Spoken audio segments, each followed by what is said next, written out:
출애굽기 13장 17절 이 한 절의 말씀을 우리 함께 한 목소리로 받들어 읽겠습니다.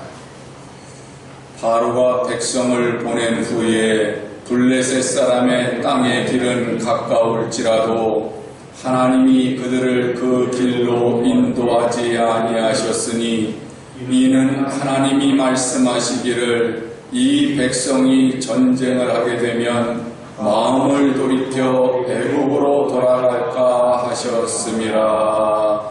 아멘. 우리 서로 이제 좌우 옆으로 인사를 나누시겠습니다. 예수님 닮으셨습니다. 네, 예수님 닮으셨습니다. 한 번 더 축복을 나누실까요? 당신은 하나님의 복덩이십니다. 예, 당신은 하나님의 복덩이십니다. 이제 주님 앞에 한번 고백하겠습니다. 예수님으로 만족합니다. 예, 진심으로 예수님으로 만족하셔서 하나님의 말씀이 무엇인지 또 하나님의 길이 무엇인지를 제대로 이해하시고 순종하심으로 여러분이 이 땅에 사는 동안 하나님의 인도하심을 받으시고 풍성하심을 누리시는 천국의 삶을 사시게 되기를 예수님의 이름으로 간절히 축원합니다. 제가 어렸을 때부터 들었던 얘기가 한국 사람들의 특징이 빨리빨리라는 소리를 들었어요. 여러분들도 한번 들어보셨죠? 이제 이게 한국 사람들의 특징이 아니라 이제는 성격이 돼버린 것 같아요. 우리 교회가 이제 올해가 설립 15주년인데 제가 그 교회를 막 설립하고 난 후에 지방에서 이제 성지순례 터키를 간다고 그래가지고 이제 한번 같이 갔었어요. 그런데 그 터키를 갔는데 우리나라 이제 우리 지방 목사님들이 같이 식당에 들어가기만 하면 그러면 그 식당에 있는 사람들이 딱 두 마디는 다 하더라고요. 첫 번째가 안녕하세요. 그 보는 사람마다 한국 사람처럼 생겼으면 다 안녕하세요 그래요. 그리고는 이제 자리에 앉으면 그 다음에 하는 소리가 빨리빨리 그래요. 그런데 보통 한국 사람들을 보면 이제 외국인들이 머릿속에 제일 먼저 떠오르는 게 빨리빨리랍니다. 2006년 1월 10일 날 나온 우리도 몰랐던 한국의 힘이라고 하는 책이 있습니다. 경향신문 특별 취재팀에서 만드는 책인데요. 그 책에 의하면 이 빨리빨리 정신 때문에 우리나라가 IT 강국이 될 수 있었다고 그렇게 표현을 하더라고요. 왜냐하면 이 IT 정보통신 말이에요. 이 정보통신은 적어도 속도전이잖아요. 우리도 기억나시겠습니다만은 2G폰 이렇게 이제 휴대폰 이렇게 덮었다가 열은 폴더폰이라고 하잖아요. 2G폰 생각나시지요? 아마 그거 지금도 갖고 계신 분들이 혹시 계실지도 모르겠어요. 그런데 얼마 안 있으니까 또 3G폰 그러더니 뭐 4G는 어디 갔는지 갑자기 이제는 5G폰이 나왔어요. 근데 지금은 또 이제 6G에 대해서 얘기를 벌써 하고 있거든요. 그런 거 보면 몇 년 사이에 이 IT가 굉장히 빠르게 발전을 하면서 이 빨리빨리 우리나라 정신과 아주 일치가 됐기 때문에 우리나라에서 IT 강국이 될 수 있었던 것은 빨리빨리 정신 때문이다. 그렇게 얘기를 해요. 그러면서 이제 한편으로는 또 이야기하는 것이 그런데 그 빨리빨리 때문에 부작용도 있었다. 그렇게 지적을 해요. 부정부패가 많이 발생을 했다든지 잘못된 문화가 답습이 됐다든지 했다는 겁니다. 생각해보면 한국전쟁 이후에 70년 만에 선진국으로 들어갈 수 있었던 것은 세계 역사상 유일무이하게 우리나라밖에 없거든요. 서구권에서는 산업화가 300년이 걸려서 이루어졌는데 우리나라 산업화는 30년 만에 이루어졌어요. 굉장한 속도로 산업화도 이루어졌고 경제적인 눈부신 발전도 이루어졌지만 그 이면에 이 우리도 몰랐던 한국의 힘이라고 하는 책에서 지적하는 그 단점도 있음을 사실상 우리는 배제하지 못합니다. 요즘도 계속해서 시끄럽고 이제 뭐 말도 많잖아요. 엄마 찬스, 아빠 찬스라고 하는 그 입시 비리도 다른 아이보다 우리 아이는 더 좋은 학교에 더 일찍 보내기 위해서 생기는 비리 아닙니까? 선진국이라고 하는 놀라운 성과는 이루었는데 후진국에서나 일어날 법한 한 난림 공사로 인해서 아파트 지하 주차장이 무너지기도 하고요. 바로 우리 옆 동네에서 그랬잖아요.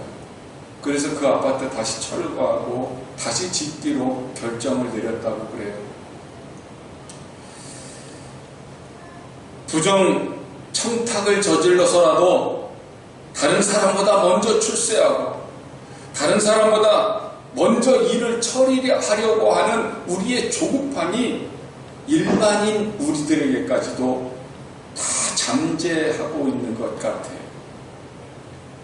이 시대가 굉장히 빠른 것을 선호합니다.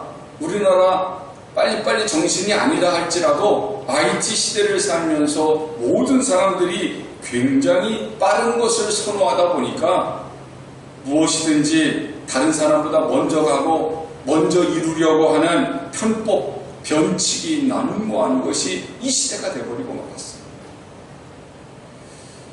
그런데 여러분, 빨리 가는 것만이 성공이 아닙니다. 빨리 가는 것보다 더 중요한 것은요, 바르게 가는 거예요. 그래서 빠른 길보다 더 중요한 것은 바른 길이라는 말입니다. 우리 믿는 사람들도 세상에 살면서 자꾸 성공이라든지 아니면 다른 사람보다 앞서가는 것에 취해 있기 때문에 어떤 때에는 우리가 하나님의 말씀이 아닌 세상의 방법을 취하고 부정부패와 결탁할 때가 있다고 하는 사실을 우리도 스스로 인정할 수밖에 없습니다. 오늘 우리들이 다시 내가 가고 있는 길이, 내가 가고자 하는 길이 하나님의 길인지 오늘 말씀을 통해서 우리들이 비추어 보고 다시 점검해 보셨으면 좋겠습니다. 하나님의 길은 하나님이 인도하시는 길, 하나님이 인정하시는 길이어야만 됩니다. 그것이 바로 믿는 사람들의 성공이고 그것이 믿는 사람들이 반드시 가야 하는 승리의 길이에요. 오늘 성경 본문 말씀을 보면 하나님께서 이스라엘 백성들을 애굽에서 구원해내셨습니다. 그리고는 이스라엘이 가는 그 길이 가나안 땅인데요. 그 가나안 땅을 향해서 가는 그 길은 흔히 블레셋 민족이 영토로 삼고 있는 블레셋 길을 통과하는 길입니다. 이 길은 장정들이 빠른 걸음으로 걸으면 열흘이면 가나안 땅으로 갈 수 있다고 그래요. 애굽에서 가나안으로요. 그런데 지금 출애굽한 사람들은 200만이라고 하는 엄청난 사람들인데다가 가축들도 있고 어린이들도 있으니까 넉넉하게 잡아도 보통 2달이면 충분히 가나안 땅에 들어갈 수 있는 길이래요. 그런데 그 당시에는 청동기 문화에서 철기 문화로 막 바뀌는 시기였거든요. 그래서 이 이스라엘 백성들에게는 제대로 변변한 그런 그 무기를 가질 수 있는 여건이 되지를 못했어요. 그런데 이 블레셋 사람들은 철기 문화로 무장을 하고 있었던 사람들입니다. 그러니까 이 이스라엘 백성들은 430년 동안 애굽에서 종살이만 했을 뿐이지 무기 하나 제대로 된 거 가질 수도 없었고 군사훈련을 받지도 못했고 군사가 있다고 하더라도 오합지졸에 불과해요. 그리고 이들은 엉성하고 나약해서 절대로 전쟁을 할 수 있는 상황이 아니었습니다. 하나님께서는 이들의 처지와 형편을 아시고 우회의 길로 인도하시지요. 오늘 본문 말씀을 보시면 하나님이 말씀하시기를 이 백성이 전쟁을 하게 되면 마음을 돌이켜 애굽으로 돌아갈까 하셨습니다. 그렇게 말씀을 하시거든요. 철기로 무장한 블레셋 사람들의 그 모습을 보면, 그리고 전쟁을 하게 되면 이스라엘 백성들은 당장이라도 애굽으로 돌아가자고 할 것이 뻔했어요. 그러니까 하나님께서는 돌아가더라도 홍해 길로 우회를 해서 블레셋 사람들의 그 땅을 거치지 않고 가나안 땅으로 갈 수 있는 길로 인도하세요. 여러분, 가나안 땅으로 가는 길, 이 길은 작정하고 계획하고 가는 길이 아니라 하나님이 인도하시는 길이에요. 이스라엘 사람 그 누구도 가나안 땅 가는 길에 대해서 계획하고 설계하는 사람은 아무도 없었습니다. 그 계획과 설계는 하나님이 하셨고요. 하나님이 인도해 가시는 길이에요. 우리가 천국을 향해서 가고 있어요. 하나님 나라를 향해서 가고 있어요. 이 길은요, 그 누가 가본 길이 아니에요. 초행길이에요. 누가 설계한 길도 아닙니다. 하나님이 설계하셨고 하나님이 인도하시는 길이세요. 그러면 우리 역시도 하나님이 인도하심을 따라서 하나님의 나라에 가고 있는 하나님의 백성들이거든요. 그렇기 때문에 오늘 우리들이 가는 길은 하나님을 따라서, 하나님의 말씀을 따라서, 하나님의 인도하심을 따라서 가는 바른 길이어야 된다는 거죠. 이사야서는 말씀을 하세요. 하나님의 길은 사람의 길과 다르다는 거예요. 하나님의 생각은 사람의 생각과 다르다는 거예요. 그래요. 우리는 어디를 가다 보면 지름길을 선택을 해요. 어디 빠른 길 없을까? 빨리, 다른 사람보다 좀 빨리 갈 수 있는 길이 없을까? 지름길을 찾거든요. 그러나 하나님은요, 바른 길을 선택해 주세요. 빠른 길은 경로를 중심해서 가는 길이지만 바른 길은 목적지를 중심으로 해서 가는 길이거든요. 제가 좋은 글을 이렇게 쭉 찾아봤더니 인터넷에 이런 글이 떠 있습니다. 굉장히 제가 오늘 설교랑 부합하는 그 글이라서 너무 좋아서 여러분들에게 소개를 해드리려고 해요. 읽어드리겠습니다. 낯선 곳으로 여행하려면 목적지로 가는 길부터 찾습니다. 빠른 길보다 바른 길부터 찾습니다.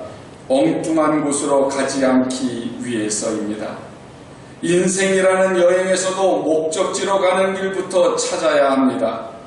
빠른 길보다 바른 길부터 찾아야 합니다. 원하지 않는 인생이 되지 않기 위해서입니다. 오늘도 낯선 인생길입니다.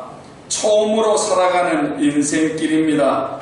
시간이 조금 더 걸리고 힘이 들어도 바른 길로부터 찾고 떠나야 합니다. 행복한 성공은 빠른 길이 아닌 바른 길에 있기 때문입니다. 동의하시나요?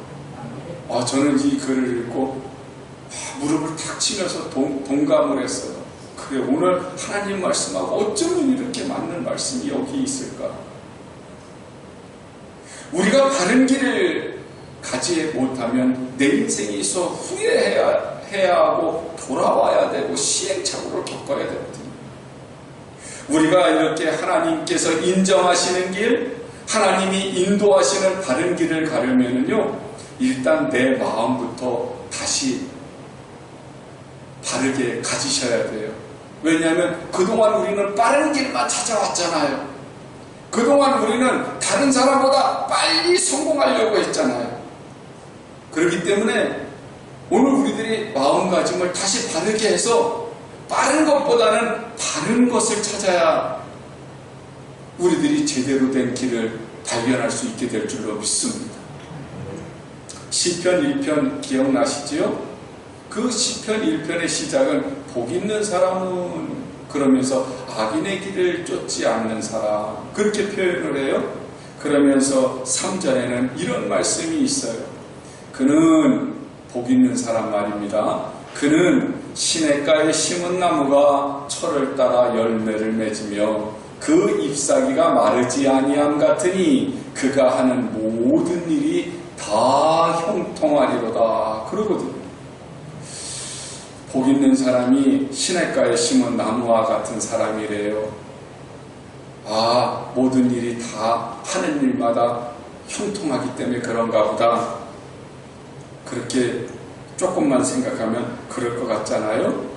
그런데 생각해보면요, 복 있는 사람이 시냇가에 심은 나무가 철을 따라 열매를 맺는 것은 하나님이 인정하시는 일이기 때문에 그래요. 하나님이 인도하시는 일이기 때문에 그래요.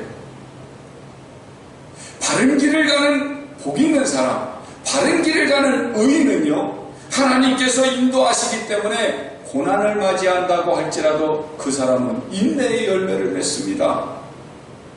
혹시라도 시련의 날에 그 사람은 흔들리지 않고 믿음의 열매를 맺습니다. 번영의 시기에는요, 교만하지 않고 오만하지 않고 겸손한 열매를 맺고요, 거룩한 열매를 맺기 때문에 그 사람은 모든 일이 다 형통한 사람이 돼요. 그래서 6절에서 뭐라고 말씀을 하냐면요, 무릇 의인의 길은 여호와께서 인정하시나 악인들의 길은 망하리로다 그렇게 말씀을 하거든요. 복 있는 사람은 하나님이 인정하시는 길, 하나님이 인도하시는 길을 가기 때문에요, 그는 늘 형통한 사람이기 때문에 생명의 길을 가고 성공의 길을 가요. 성경에서 말씀하시는 형통은 만사형통, 모든 것들이 그저 손 대는 대로 다 잘 되는 그런 의미의 우리들이 욕심을 내는 그런 형통이 아닙니다.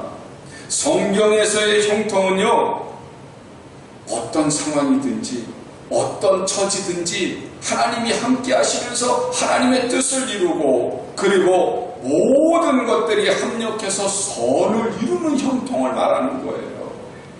언젠가도 말씀을 드렸지만 요셉이 성경에서의 최고의 형통한 사람으로 표현되지 않습니까? 그의 대표적 형통의 대표, 그러면 요셉을 꼽을 수 있어요. 그렇지만 실제로 보면 그는 고난도 많이 겪은 사람이잖아요. 형들에 의해서 미디안 사람들에게 팔렸고, 그리고 그 미디안 사람들에 의해서 애굽으로 가서 노예로 팔렸어요.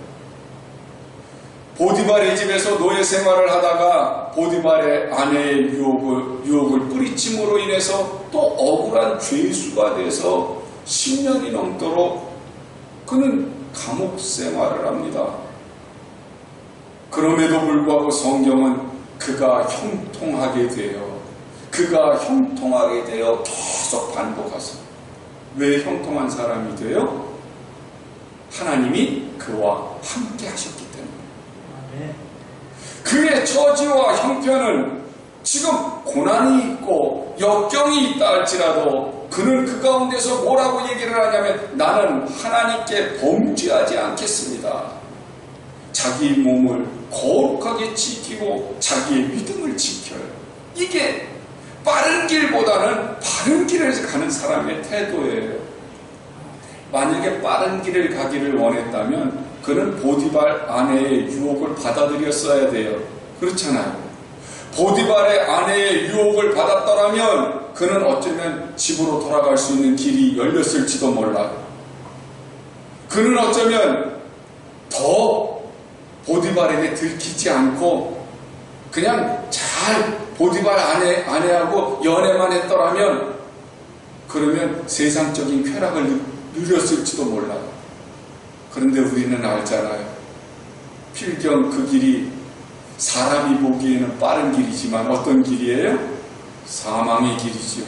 죽음의 길이에요. 보디발에게 걸리면 죽는 거예요. 한순간에 정욕을 이기지 못했거나 한순간에 자기가 그 난관에서 헤쳐나오려고 만약에 보디발의 아내를 이용했더라면 요셉은 형통한 사람이 되지 못하고 죽었을 겁니다.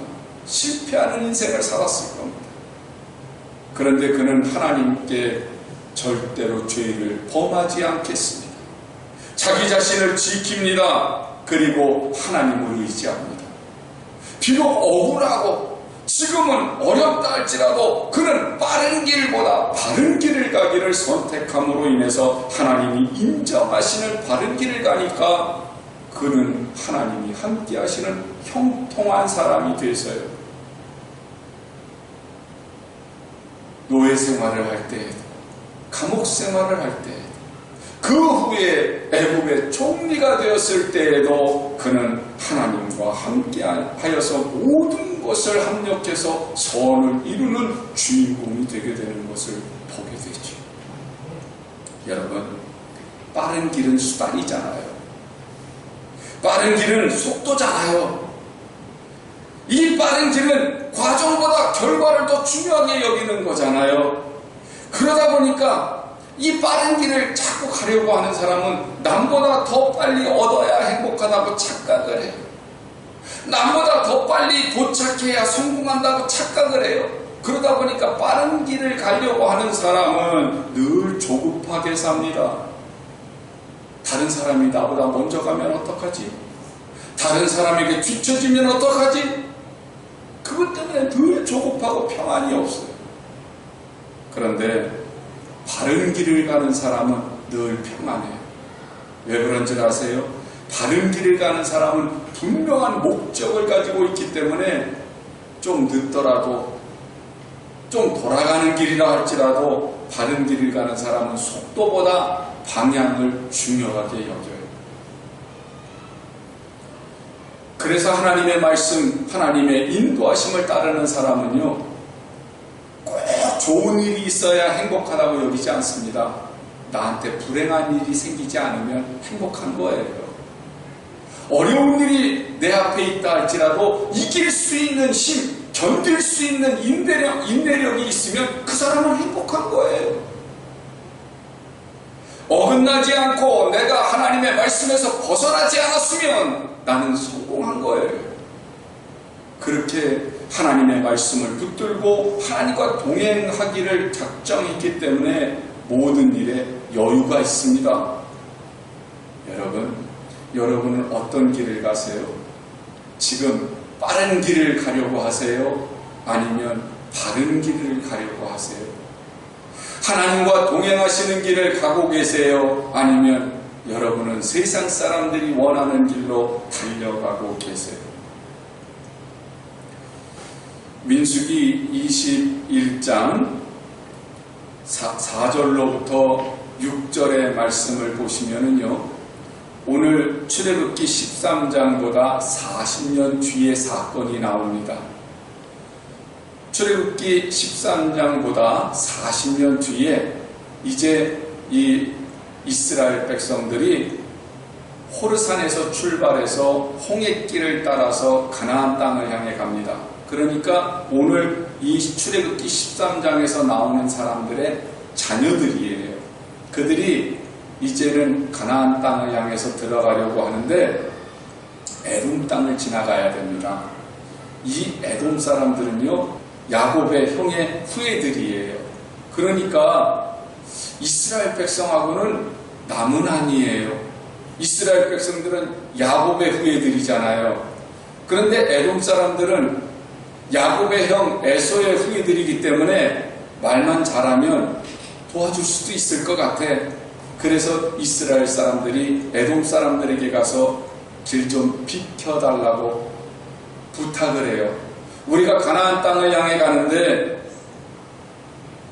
이 길로 빨리 갈 수 있으니까 우리가 그냥 길만 지나가겠다고. 그러니 우리에게 길을 빌려달라. 그런데요, 이 에돔 사람들이 군사를 앞세워서 길목을 막습니다. 만약에 너희가 한 발짝만 우리 땅에 들어온다고 하면 그때 너희와 우리는 전쟁을 치를 거다. 모세가 하나님 앞에 기도를 했더니 하나님께서 너희는 형제니까 싸우지 마라. 그리고 에돔 땅으로 들어가지 말고 에돔 땅을 우회해서 그래서 가나안 땅으로 가거라. 그렇게 말씀을 하시는 거예요. 그 말을 백성들에게 전했습니다. 그랬더니 민수기 21장 4절에서 길로 말미암아 백성의 마음이 상하니라 그러거든요. 그 말이 무슨 말씀이겠어요? 하나님의 말씀이 이해가 되지 않는 겁니다. 우리말로 표현하면 속상한 겁니다. 왜냐하면 전쟁을 하더라도 하나님이 도와주시면 이 애굽 사람 다 쓰러뜨리고 우리가 승리할 수만 있으면 빠른 길로 갈 수 있을 텐데, 아니 우리는 형제라고 생각하고 길 좀 빌려달라고 했는데 이 사람들은 우리를 형제라고 여기지도 않는데 오히려 우리의 길을 방해하고 있는데 어째서 싸우지 말라고 길을 돌아가라고 그렇게 말씀을 하실까요? 속이 상합니다. 하나님은 내 편이 아닌가? 하나님은 나를 도와주시지 않는가? 여러분, 우리가 신앙생활을 할 때에도 똑같은 마음이 들 때가 있습니다. 우리도 하나님의 은혜를 체험했고 그리고 지금도 하나님의 은혜 가운데서 사실 거예요. 그렇지요? 지금도 하나님의 도우심과 하나님의 인도하심을 받고 우리들이 지금 살고 있길래 주님의 말씀을 듣고 주님의 말씀대로 살려고 이 자리에 앉아있는 거거든요. 그런데요, 우리들이 이렇게 주님을 믿고 주님의 말씀대로 살고 있음에도 불구하고 어떤 때에는 내 기대가 이루어지지 않을 때가 있어요. 내가 기도하는 것들이 응답되지 않을 때도 있어요. 오히려 인간관계가 순조롭지 않을 때가 생길 때가 있습니다. 원하지 않게 자식 문제가 풀리지 않을 때도 있습니다. 사업이 꼬일 때도 있습니다. 예기치 않게 내 몸이나 내 가족들의 건강 문제가 어려움을 당할 때가 있습니다. 이럴 때 우리가 속상하죠. 그러면 세상 사람들이 표현하는 것처럼 우리도 그렇게 표현할 때가 있을 거예요. 하나님이 살아계시다면 어째서 이런 일이 나에게 옵니까?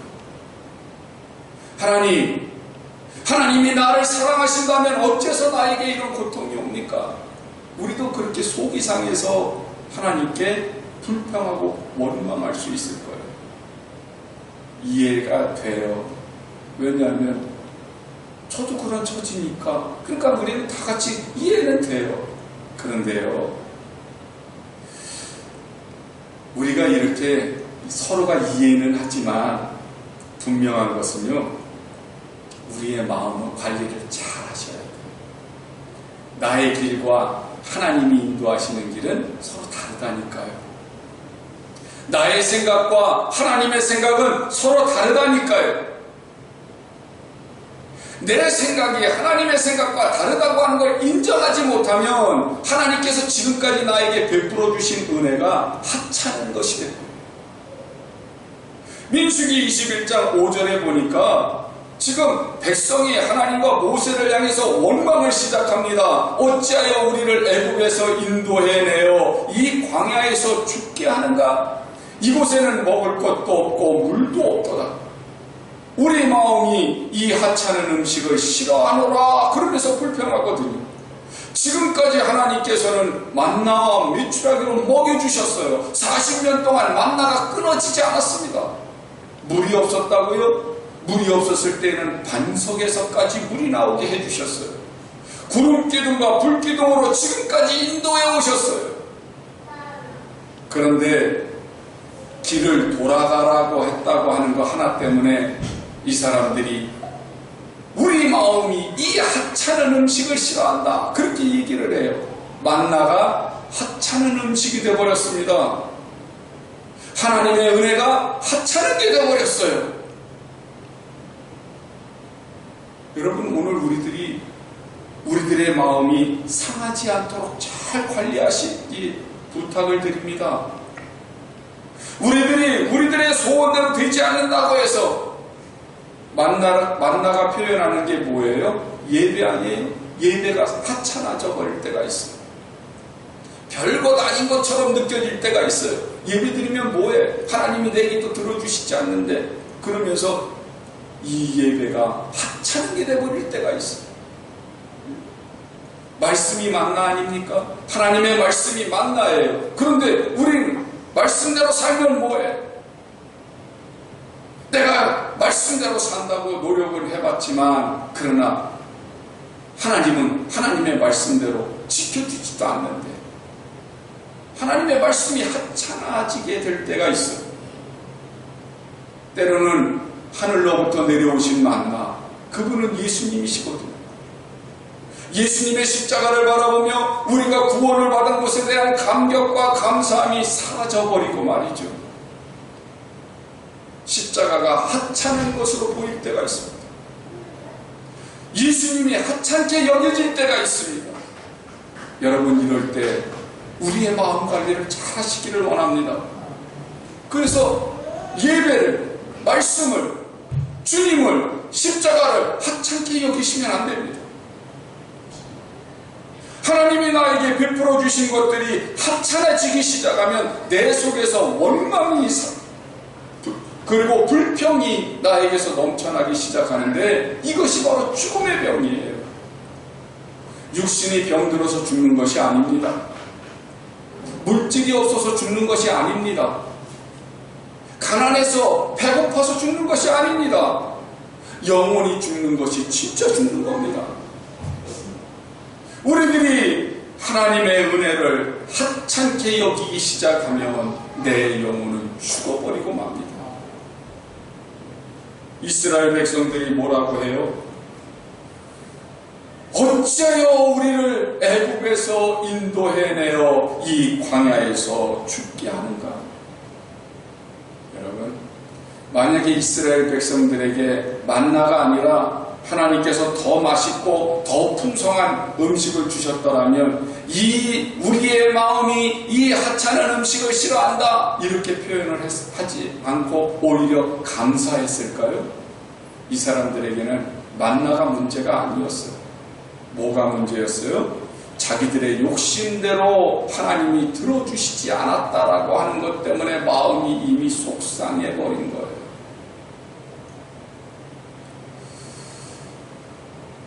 교회를 다니면서도 점치러 다니시는 분들이 있죠.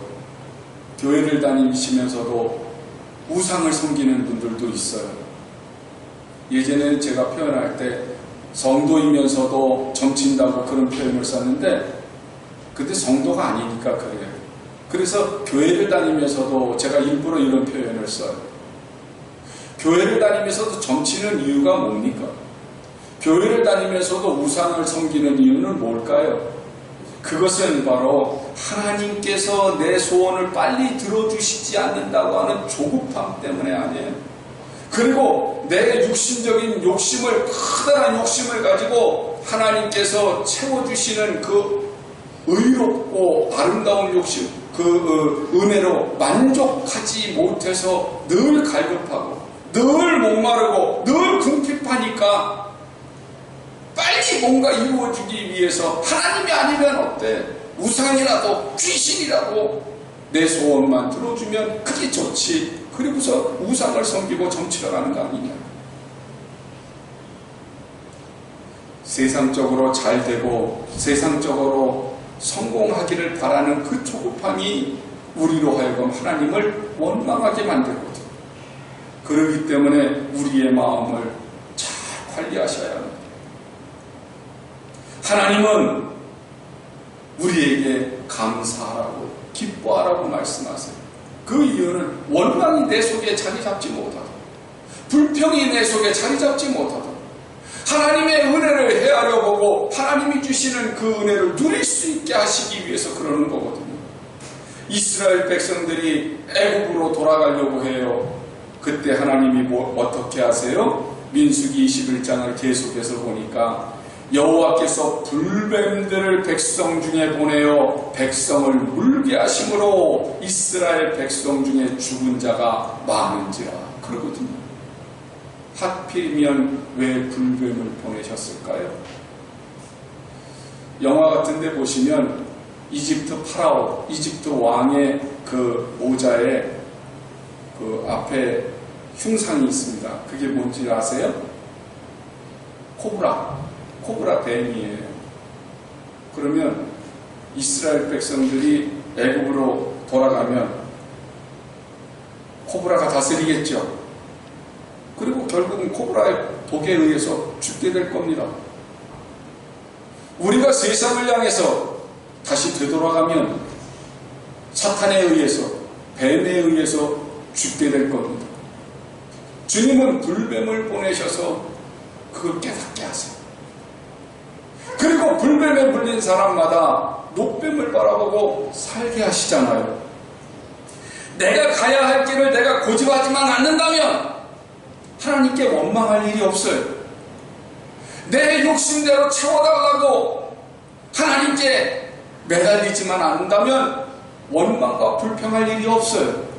그냥 하나님의 뜻에 맡기기만 하면, 하나님이 인도하시는 대로, 하나님께서 인정하시는 길만 가면 우리는 감사하고 기뻐할 수 있거든요.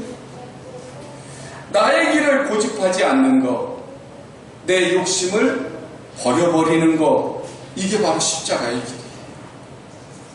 사도 바울은 갈라디아서 5장 24절에서 말씀하지요. 그리스도 예수의 사람들은 육체와 함께 그 정욕과 탐심을 십자가에 못 박았느니라. 여러분, 내 마음을 관리한다고 하는 것은 십자가를 바라보는 일입니다. 주님께 모든 것을 의탁하는 일이에요. 세상에서 우리에게 말하잖아요. 비전을 가져라! 소망을 가져라! 근데 생각해보면 세상에서 말하는 비전, 세상에서 말하는 소망은요, 내 욕심, 내 욕망을 멋있게 포장한 거지, 사실 그것은 나한테